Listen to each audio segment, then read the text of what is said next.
Hi hello friends, welcome to my YouTube channel. ಇವತ್ತಿನ vlog ಏನಂದರೆ, ರೀಸೆಂಟಾಗಿ ಇನ್ಫೋಸಿಸ್ನಲ್ಲಿ ಆದ Stella Saturday event. Stella Saturday ಅಂದರೆ ಇನ್ಫೋಸಿಸ್ನಲ್ಲಿ ವರ್ಕ್ ಮಾಡ್ತಿರೋ ಎಂಪ್ಲಾಯೀಸ್ ತಮ್ಮ ಫ್ರೆಂಡ್ಸ್ ಆ್ಯಂಡ್ ಫ್ಯಾಮಿಲಿ ಮೆಂಬರ್ಸ್ನ ಇನ್ಫೋಸಿಸ್ ಕ್ಯಾಂಪಸ್ ನೋಡಲಿಕ್ಕೆ ಕರ್ಕೊಂಡು ಬರ್ಬೋದು. ಸೊ ನನ್ನ ಹಸ್ಬೆಂಡ್ ಇನ್ಫೋಸಿಸ್ನಲ್ಲಿ ವರ್ಕ್ ಮಾಡ್ತಿರೋದ್ರಿಂದ ನಮ್ಮನ್ನು ಕೂಡ ಕರ್ಕೊಂಡು ಹೋಗಿದ್ರು. 5 ಮೆಂಬರ್ಸ್ನ ಕರ್ಕೊಂಡು ಬರ್ಬೋದಿತ್ತು. ಸೊ ನಾನು, ನಮ್ಮ ಅತ್ತಿಗೆ, ಅವ್ರ ಮಕ್ಕಳು ಎಲ್ಲರೂ ಹೋಗಿದ್ವಿ. ಅರೌಂಡ್ 12 PM ನಾವು ಇನ್ಫೋಸಿಸ್ ರೀಚ್ ಆಗಿದ್ವಿ. ಸೊ ಫಸ್ಟು ಒಳಗೆ ಹೋಗಬೇಕಿದ್ರೆ ಆಧಾರ್ ಪ್ರೂಫ್ ಕೇಳ್ತಾರೆ. ಎಲ್ಲರದು ಆಧಾರ್ ಪ್ರೂಫ್ ಇದ್ದರೆ ಮಾತ್ರ ಒಳಗೆ ಬಿಡ್ತಾರೆ. ನಾನು ಆಧಾರ್ ಕಾರ್ಡ್ ಮರ್ತು ಹೋಗಿದ್ದೆ, ಸೊ ಸ್ವಲ್ಪ ಡಿಲೇ ಆಯಿತು. ಫೋನ್ಗೆ ಸೆಂಡ್ ಮಾಡಿಸ್ಕೊಂಡು ತೋರಿಸಿದ ಮೇಲೆ ನಮ್ಮನ್ನ ಒಳಗೆ ಬಿಟ್ಟರು. ನೆಕ್ಸ್ಟು ಅಲ್ಲಿಂದ ಬಸ್ ಫೆಸಿಲಿಟಿ ಇತ್ತು, ನಮ್ಮನ್ನ ಇನ್ಫೋಸಿಸ್ ಒಳಗಡೆ ಕರ್ಕೊಂಡೋಗಿ ಬಿಟ್ಟರು. ಬಸ್ ಇಳಿದು ನಡ್ಕೊಂಡು ಹೋಗ್ತಾ ಇದ್ದೀವಿ. ನಮ್ಮ ಚಾರುವಿ ನೋಡಿ ಖುಷಿಗೆ ಫುಲ್ ಡ್ಯಾನ್ಸ್ ಮಾಡ್ತಿದ್ದಾಳೆ. ಇಲ್ಲಿ ಫೌಂಟನ್ ಇದೆ, ಅದ್ರ ಹತ್ರ ಹೋದ್ವಿ, ಸಖತ್ತಾಗಿತ್ತು. ಎಲ್ಲರೂ ಫೋಟೋಸ್ ಎಲ್ಲ ಕ್ಲಿಕ್ ಮಾಡ್ಕೊತಾ ಇದ್ರು. ಸೊ ನಾವು ಒಂದಷ್ಟು ಫೋಟೋ ಕ್ಲಿಕ್ ಮಾಡಿಕೊಂಡು ಅಲ್ಲಿಂದ ಮುಂದೆ ಹೋದ್ವಿ. ಒಳಗೆ ಹೋಗ್ತಾ ಹೋಗ್ತಾ ಚಿನ್ಮಯ್ ಚಾರುವಿನ ಹಿಡಿಯೋಕ್ಕೆ ಆಗ್ತಿರ್ಲಿಲ್ಲ. ಅವರು ಆಲ್ರೆಡಿ ಎಂಜಾಯ್ ಮಾಡೋಕ್ಕೆ ಸ್ಟಾರ್ಟ್ ಮಾಡಿದರು. ಇಲ್ಲಿ ನಮ್ಮ ಅತ್ತೆ ಅವ್ರ ಮಗನಿಗೆ ಫೋಟೋಶೂಟ್ ಮಾಡ್ತಾಯಿದ್ದಾರೆ. ಹೀಗೆ ನಿಂತ್ಕೋ, ಹಾಗೆ ನಿಂತ್ಕೋ ಅಂತ ಹೇಳ್ಕೊಡ್ತಾ ಇದ್ದಾರೆ. ಇವರೇ ನನ್ನ ಹ್ಯಾಂಡ್ಸಮ್ ಹಸ್ಬೆಂಡ್. ಇವ್ರು ನಮ್ಮ ಅತ್ತೆ, ಇವರು ನಮ್ಮ ಅತ್ತಿಗೆ. ಇಲ್ಲಿ ನಮ್ಮ ಅತ್ತೆ ಫೋಟೋಶೂಟ್ ನಡೀತಿದೆ. ಅದು ಅಲ್ಲಿ ನಮ್ಮ ಅತ್ತಿಗೆ. ಅವ್ರ ಮಕ್ಕಳು ಕೈಗೆ ಸಿಗ್ತಾಯಿಲ್ಲ. ಮತ್ತು ಮಕ್ಕಳಿಗೆ ಬೋರ್ ಆಗಬಾರ್ದು ಅಂತ ಪ್ಲ್ಯಾಂಟ್ ಸೀಡಿಂಗ್, ಪೇಂಟಿಂಗ್ ಎಲ್ಲನೂ ಆರ್ಗನೈಸ್ ಮಾಡಿದರು. ನಾವು ಕೂಡ ಪ್ಲ್ಯಾಂಟ್ ಸೀಡಿಂಗ್ ಮಾಡಿದ್ವಿ, ಚಿನ್ಮಯ್ ಚಾರುವಿಕಲ್ಲೂ ಮಾಡಿಸಿದ್ವಿ. ಪರ್ಟಿಕ್ಯುಲರ್ ಸೀಡ್ಸ್ನ ಇಟ್ಟಿರ್ತಾರೆ, ಮಣ್ಣು ತೊಗೊಂಡು ಸೀಡ್ಸ್ನ ಸೆಂಟರಲ್ಲಿಟ್ಟು ಮುದ್ದೆ ಥರ ಮಾಡಿ ತೊಗೊಂಡೋಗಿ ಇಡೋದು ಅಷ್ಟೇ. ಆ್ಯಂಡ್ ಇಲ್ಲಿ ನಾನು ನೋಡಿದಾಗೆ ಹುಡುಗಿರ್ ಶಾಪಿಂಗ್ ಥಿಂಗ್ಸ್ ತುಂಬ ಇತ್ತು. Cloths, handmade wooden earrings. ನಮ್ಮ ಅತ್ತೆ ತಗೋತೀಯ ಅಂತ ಕೇಳ್ತಾ ಇದ್ದಾರೆ, ನಾನು ಬೇಡ ಅಂದೆ. ಮೇಕಪ್ ಪ್ರಾಡಕ್ಟ್ಸ್ ಟ್ರಯಲ್ ಕೂಡ ಕೊಡ್ತಿದ್ರು.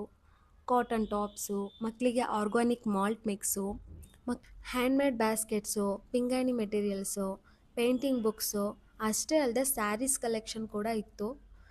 ಇನ್ನೂ ಇತ್ತು ಆ ಕಡೆ ಎಲ್ಲ, ಬಟ್ ನಾವು ಲೇಟ್ ಆಗುತ್ತೆ ಅಂತ ಹೋಗಲಿಲ್ಲ. ತುಂಬ ಜನಕ್ಕೆ ಮಾರ್ಕೆಟಿಂಗ್ ಮಾಡೋದಕ್ಕೆ ಅವಕಾಶ ಕೊಟ್ಟಿದ್ದಾರೆ. ತುಂಬ ಬಿಸಿಲಿತ್ತು, ಸೊ ಅಲ್ಲೇ ಅಂಬ್ರೆಲಾ ಎಲ್ಲ ಇಟ್ಟಿದ್ರು, ಅದನ್ನೇ ತೊಗೊಂಡ್ವಿ. ನೋಡಿ, ಅಷ್ಟು ದೊಡ್ಡ ಅಂಬ್ರೆಲಾನ ಅವಳೇ ಇಟ್ಕೊಂಡಿದ್ದಾಳೆ, ನಾನೇ ಇಟ್ಕೋತೀನಿ ಅಂತ. ನೆಕ್ಸ್ಟ್ ಪೇಂಟಿಂಗ್ ಆರ್ಗನೈಸ್ ಮಾಡಿದರು. ಮಕ್ಕಳು ಅಲ್ಲದೆ ದೊಡ್ಡವರು ಕೂಡ ಪೇಂಟಿಂಗ್ ಮಾಡ್ತಿದ್ರು, ಮಕ್ಕಳಿಗೂ ಕೂಡ ಮಾಡಿಸ್ತಾಯಿದ್ರು. ನಾನು, ಚಾರುವಿ, ಚಿನ್ಮಯ್ ಕೂಡ ಪೇಂಟಿಂಗ್ ಮಾಡಿದ್ವಿ ದೀಪಗಳಿಗೆ. ನೋಡಿ, ಇದು ನಾನು ಮಾಡಿರೋದು ಪೇಂಟಿಂಗು. ನನಗೂ ಬರಲ್ಲ, ಸುಮ್ಮನೆ ಏನೋ ಮಾಡಿದ್ದೀನಿ ಅಷ್ಟೇ. ಮಕ್ಕಳಿಗೆ ಈ ಥರ ಇವೆಂಟ್ ಬೋರ್ ಆಗಬಾರ್ದು ಅಂತ ಪೇಂಟಿಂಗ್ನ ಆರ್ಗನೈಸ್ ಮಾಡಿದ್ದಾರೆ. ನೆಕ್ಸ್ಟು ತುಂಬ ಹಸಿವಾಗ್ತಾಯಿತ್ತು, ಸೊ ಫುಡ್ ಕೋರ್ಟ್ಗೆ ಹೋದ್ವಿ.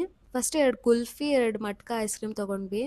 ಮಟ್ಕ ಏನೋ ಚೆನ್ನಾಗಿತ್ತು, ಅದರೊಳಗಿರೋ ಐಸ್ ಕ್ರೀಮ್ ಮಾತ್ರ ಅಷ್ಟರಲ್ಲೇ, ಅಂದರೆ 80 ರೂಪೀಸ್ಗೆ ವರ್ತಲ್ಲ ಅನ್ನಿಸ್ತು. ಈ ಕಡೆ ಚುರ್ಮುರಿ ಮಾಡ್ತಾಯಿದ್ದಾರೆ. ನಾವು 1 ಪ್ಲೇಟ್ ಪಾನಿಪುರಿ ತೊಗೊಂಡಿದ್ದೀವಿ. ಪಾನಿಪುರಿ ಚೆನ್ನಾಗಿತ್ತು, ನಾಟ್ ಬ್ಯಾಡ್. ಇಲ್ಲಿ cake, samosa, puffs, cold drinks, chocolates ಎಲ್ಲ ಇತ್ತು. ನಾವು ಚಾಕ್ಲೇಟ್ಸ್ ಆ್ಯಂಡ್ ಫಾಂಟಾ ತೊಗೊಂಡ್ವಿ ಅಷ್ಟೇ. ಪಾಪ್ಕಾರ್ನ್ ತೊಗೊಂಡ್ವಿ, ಅದು ಕೂಡ ಕ್ರಿಸ್ಪಿ ಇರಲಿಲ್ಲ. ಆ್ಯಂಡ್ ಫ್ರೆಂಚ್ ಫ್ರೈಸ್ ತೊಗೊಂಡ್ವಿ, ಅದು ಚೆನ್ನಾಗಿತ್ತು. ಹಾಗೆ ಅಲ್ಲಿಂದ ಹೊರಟ್ವಿ. ಇಲ್ಲಿನ ಗ್ರೀನರಿ, ಈ ಎನ್ವಿರಾನ್ಮೆಂಟ್ ಎಲ್ಲ ಸಖತ್ತಾಗಿದೆ. ನಂಗೆ ತುಂಬ ಖುಷಿ ಆಗ್ತಿದೆ ಇಲ್ಲಿ ಬಂದಿದ್ದು. ಇಲ್ಲಿ ನೋಡಿ, ಇಲ್ಲೊಂದು ಟೀಮು ರೀಲ್ಸ್ ಪ್ರಾಕ್ಟೀಸ್ ಮಾಡ್ತಿರ್ಬೋದು ಅನಿಸುತ್ತೆ. ಎಷ್ಟು ಚೆನ್ನಾಗಿ ಮಾಡ್ತಾಯಿದ್ದಾರೆ. ಈಗ ಇಲ್ಲಿನ ಫೀಲ್ಡಿಗೆ ಬಂದ್ವಿ. ಅಲ್ಲಿ ನಾನು, ನಮ್ಮ ಅತ್ತಿಗೆ ಎಲ್ಲ ರನ್ನಿಂಗ್ ರೇಸ್ ಕೂಡ ಮಾಡಿದ್ವಿ, ಜಸ್ಟ್ ಫಾರ್ ಫನ್ಗೋಸ್ಕರ. ಸ್ವಲ್ಪ ಎನರ್ಜಿ ಕೂಡ ಲಾಸ್ ಆಯಿತು. ಇಲ್ಲಿ ನಮ್ಮ ಚಾರುವಿ ನೋಡಿ ಪೋಸ್ಟರಲ್ಲಿ ಇರೋ ಥರನೇ ಡ್ಯಾನ್ಸ್ ಮಾಡೋಕ್ಕೆ ಟ್ರೈ ಮಾಡ್ತಿದ್ದಾಳೆ. ಇಲ್ಲಿ ಓಣಮ್ದು ಆರ್ಕ್ ಥರ ಪೋಸ್ಟರ್ ಇತ್ತು, ಅಲ್ಲಿ ನಿಂತ್ಕೊಂಡು ಒಂದಷ್ಟು ಫೋಟೋಸು ಕ್ಲಿಕ್ ಮಾಡ್ಕೊಂಡ್ವಿ. ಫೈನಲಿ ಕ್ಯಾಂಪಸ್ ನೋಡಿದ್ದು ತುಂಬ ಚೆನ್ನಾಗಿತ್ತು, ಖುಷಿ ಆಯಿತು. ನಡೆದು ಕಾಲು ನೋವು ಕೂಡ ಬಂತು. ಕ್ಯಾಂಪಸ್ನ ರೌಂಡ್ ಹಾಕೋದಕ್ಕೆ ಸೈಕಲ್ ಕೂಡ ಅವೈಲೇಬಲ್ ಇದೆ, ಬಟ್ ನಾವು ಅದನ್ನು ಯುಟಿಲೈಸ್ ಮಾಡ್ಕೊಳ್ಳಿಲ್ಲ ಅಷ್ಟೇ. ಒಂದಷ್ಟು ಗುಡ್ ಮೆಮೊರೀಸ್ನ ಇಲ್ಲಿಂದ ತಗೊಂಡು ಹೋಗ್ತಾ ಇದ್ದೀವಿ. ಸೊ ಎಲ್ಲ ರೌಂಡ್ ಹಾಕಿ ಸಾಕಾಯಿತು. ಆಲ್ರೆಡಿ ಟೈಮ್ 4:30 PM ಆಗಿತ್ತು. ಮಕ್ಕಳಿಗೂ ಕೂಡ ಸ್ಟ್ರೈನ್ ಆಗಿತ್ತು. ಮನೆಗೆ ಹೋಗೋಣ ಅಂತ ಹೋದ್ವಿ. ಎಕ್ಸಿಟ್ ಆಗಬೇಕಿದ್ರೆ ಬ್ಯಾಗೆಲ್ಲ ಚೆಕ್ ಮಾಡ್ತಾರೆ. ಸೊ 4:30ಗೆಲ್ಲ ಇನ್ಫೋಸಿಸಿಂದ ಹೊರಗೆ ಬಂದು ಕ್ಯಾಬ್ ಬುಕ್ ಮಾಡಿಕೊಂಡು ಮನೆಗೆ ಹೋದ್ವಿ. It was very good day to us. The day well spent ಅಂತ ಹೇಳ್ಬೋದು ಫ್ಯಾಮಿಲಿ ಜೊತೆ. ಇಷ್ಟು ಹೇಳ್ತಾ ನನ್ನ ವ್ಲಾಗ್ನ ನಾನು ಮುಗಿಸ್ತಾ ಇದ್ದೀನಿ. Thanks for watching. Please do like and subscribe to my channel.